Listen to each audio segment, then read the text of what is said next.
ஸ்ரீ குருவாயூரப்பன் திருவடிகளே சரணம். இந்த தசகத்தோட 5வது ஸ்லோகத்தை நாம் இன்னைக்கு பார்க்குறோம். முதல்ல வார்த்தைகளை பிரித்து சொல்லலாம், பிறகு ஒவ்வொரு வரியும் சேர்த்து சொல்லலாம். கதோன்மர்தே தஸ்மின் गधोन्मर्दे तस्मिन् தவ கலு கதாயாம் திதிபுவோ तव खलु गतायां दितिभुवो கதாகாதாத் பூமௌ गदाघादाद्भूमौ ஜடிதி பதிதாயாமஹபோ झटिति पतितायाम् अहहबो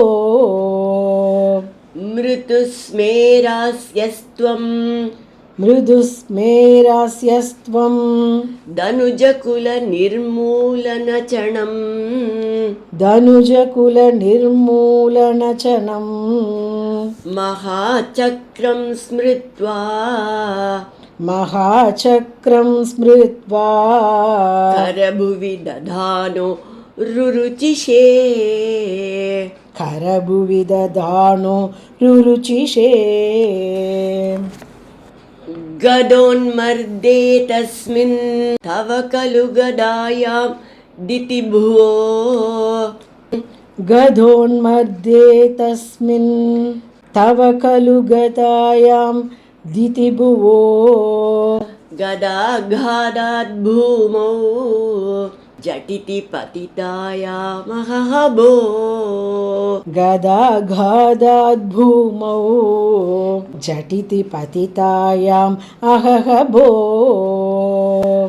மிருதுஸ்மேராஸ்யஸ்த்வம் தனுஜகுல நிர்மூலனச்சணம் मृदुस्मेरास्यस्त्वं धनुजकुलनिर्मूलनचनं மகாசக்ரம் ஸ்மிருத்வா கரபுவி ததானோ ருருச்சிஷே महाचक्रं स्मृत्वा करभुवि दधानो रुरुचिषे. இப்போ நாம் இந்த ஸ்லோகத்தோட வார்த்தைகளை பிரித்து அர்த்தங்களை பார்க்கலாம்.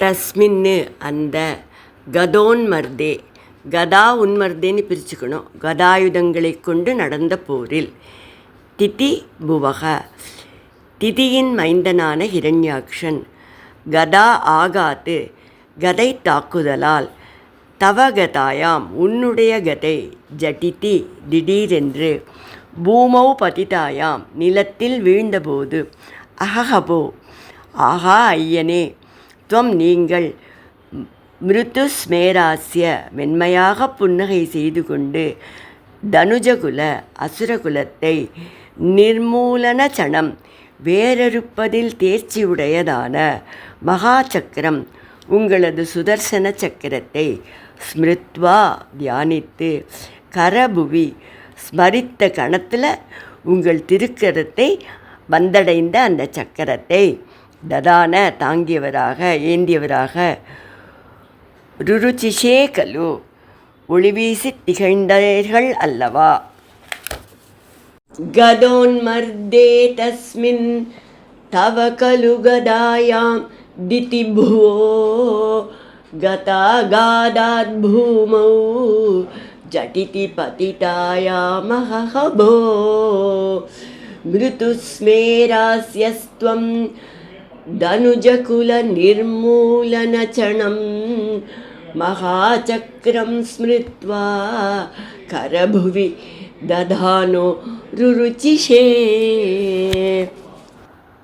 இந்த ஸ்லோகத்தில் ஹிரண்யாட்சனுக்கும் வராக பகவானுக்கும் நடந்த கதாயுத போரை பட்டதிரிகள் மேலும் வர்ணிக்கிறார்.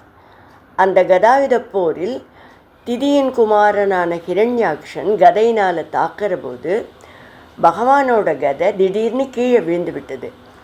இதெல்லாம் நடக்கும்போது பட்டதிரிகள் பகவானை தரிசனம் பண்ணிக்கொண்டே எழுதுகிறார் இல்லையா.